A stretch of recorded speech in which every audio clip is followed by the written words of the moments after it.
los posfreudianos.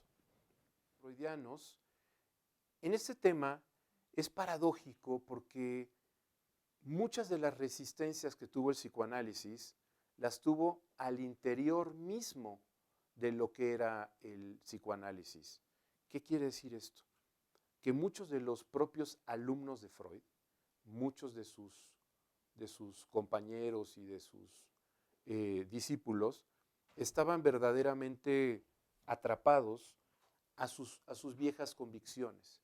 Y entonces lo que hacían era entender y leer a Freud a partir de estas perspectivas.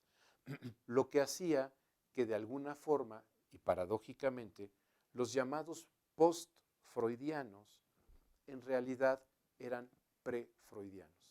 Es decir, personas que no habían tomado con hondura la revolución propuesta por Freud y entonces seguían con sus esquemas del humanismo tradicional, con las ideas del desarrollo, la maduración y esta idea, por ejemplo, de pensar las cosas a partir de criterios psicologizados, ¿no?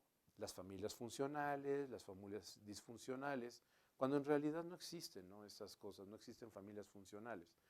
O sea, toda familia es un complejo entramado de relaciones, que eso es lo que descubre el psicoanálisis, quitar esas idealizaciones, esas maneras de ver las cosas tan simples y acartonadamente.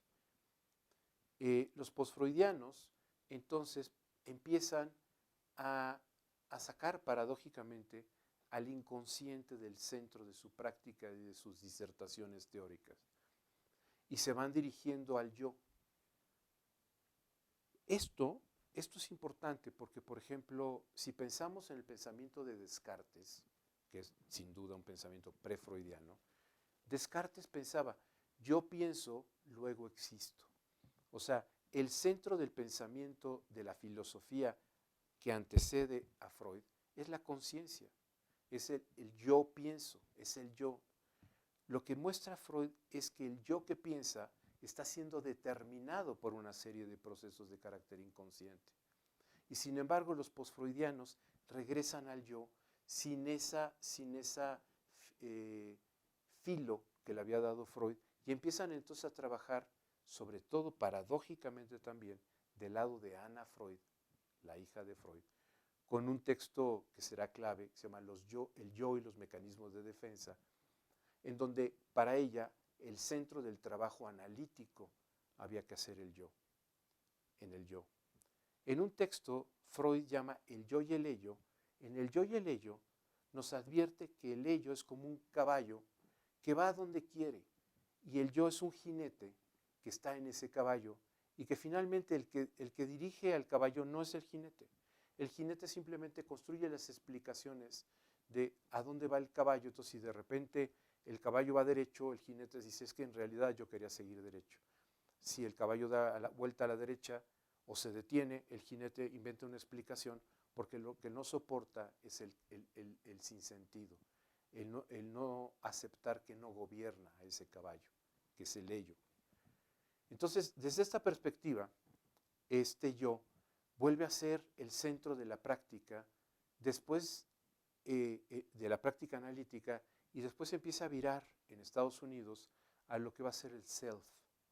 Entonces, tanto la ego psychology de la escuela de Anna Freud, como la teoría del self, centran su trabajo clínico en el yo, en tratar de hacer consciente lo inconsciente.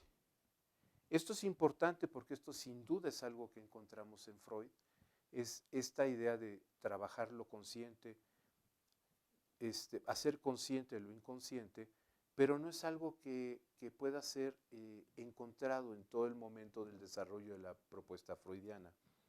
Porque en otros momentos podemos ver en Freud que hay una verdadera crítica, mostrando que el yo, al no ser el dueño de su propia casa, en realidad es pobre aquello de lo que puede hacer conciencia.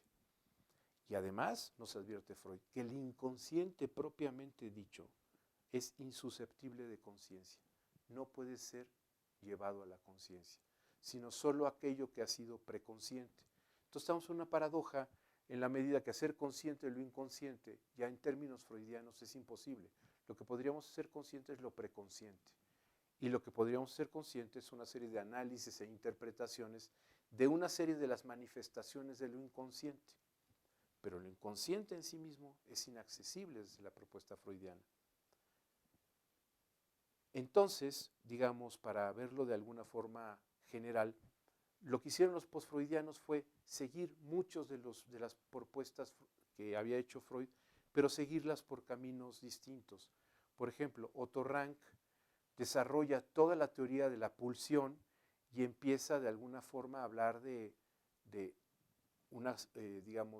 apostar una clínica mucho de ese lado. Wilhelm Reich habla incluso de la teoría del orgón, de una teoría de una libido cósmica, de una sexualidad que teníamos como si fuera una energía. Carl Gustav Jung habla del inconsciente colectivo, como si el inconsciente fuera un asunto que tuviera que ver con grupos, con poblaciones, y así Anna Freud y muchos otros. Psicomedia, psicología en digital a un solo clic.